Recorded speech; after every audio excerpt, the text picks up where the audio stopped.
Hey everybody, this is Andy Bennett with the CSS News Civil War Interpretive Center. Today I'm going to be talking about the cutlass, the primary weapon of a sailor when boarding or defending from boarders.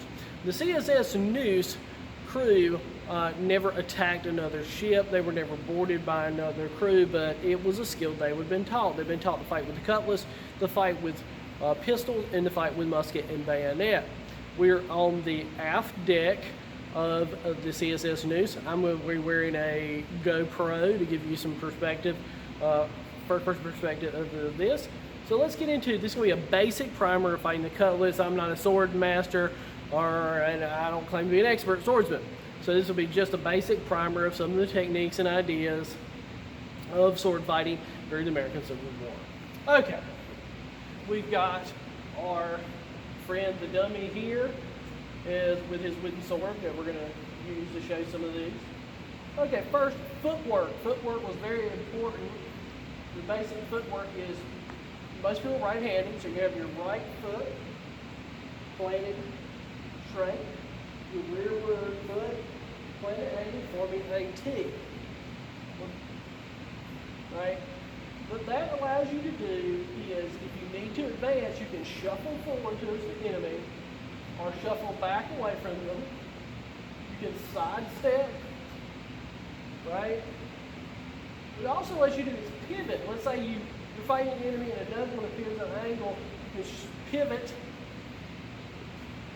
and you can pivot. You can get out here and you can pivot, quick pivot, quick pivot, quick pivot, all the way around. So footwork is important. The other part of footwork is when you're on the attack, you're going to be advancing towards your opponent. On the defense, you want to be leaning away from your opponent. Making them gauge that distance. Sometimes the best defense is that attack that never gets to your sword, the one you can shuffle out of the way. Right? So advancing on attack, away from when the enemy's attacking you. They would have taught you some basic blocks and some basic striking cuts, and I'm going to go through those. Go through the cuts first. I'm doing the cuts will make the blocking make more sense. The basic attacks are attacks to the head, to the cheek, and to the body. Very rarely are there leg slashes. The reason being, when you're down here slashing, it opens you up for attack. Alright? So, those are your three slashes. But then we have a thrust, and whether it's a straight thrust, a turn bladed thrust, it doesn't matter. So, head, cheek, body, thrust. Right? 4 attacks.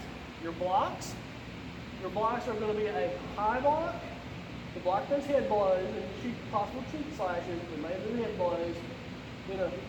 These mid-guard things, they're mainly to block incoming body slashes, right? You do have a low block, which is just in case you get someone come in for a low slash. So high block, those mid blocks, low block, right? But mostly the way you want to block an enemy is through parries. They're a fencing parry movement. The things they taught sailors were parries, retorts, and excuse me, my French is terrible, monnets, which are circles. You see people swashbucklers washing around, that's keeping us up a riff for the monnets, those tiny circles.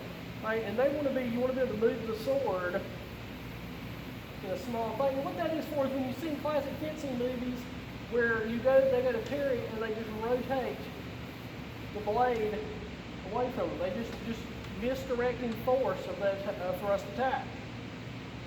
But one of the other things that that tiny circle gives you is when you parry, right?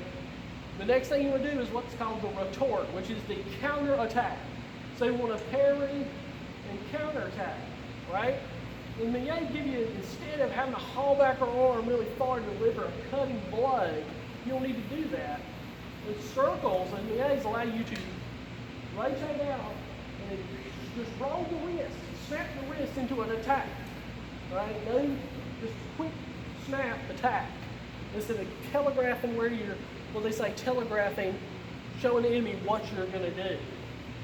So you've got your parries, which are those classic sword slashes. So you're going to work parry, parry, parry, but you want to follow those parries if you can up with a retort, with an attack, right? The other thing is, like I said, you want to gain distance on your attacks. You don't want to get him too close, he's going to get a cut on you, but you want to engage. And also with cutlass, you've got a free hand. So let's say he comes at us, we can parry that, and if we close distance, we may be able to grab him by the wrist, right? Keep our balance and go with a thrust or a face slash. We can actually get in here and a face punch, combination face punch, slash, stab. You want to inflict. These fights are quick, bloody events. There's people with pistols shooting them at you. You've got your friends on your crew you're trying to defend. There's multiple people. You want to finish this person off because you're going to have to defend yourself from somebody else attacking you. And it's not just swords, it's not just pistols. It can be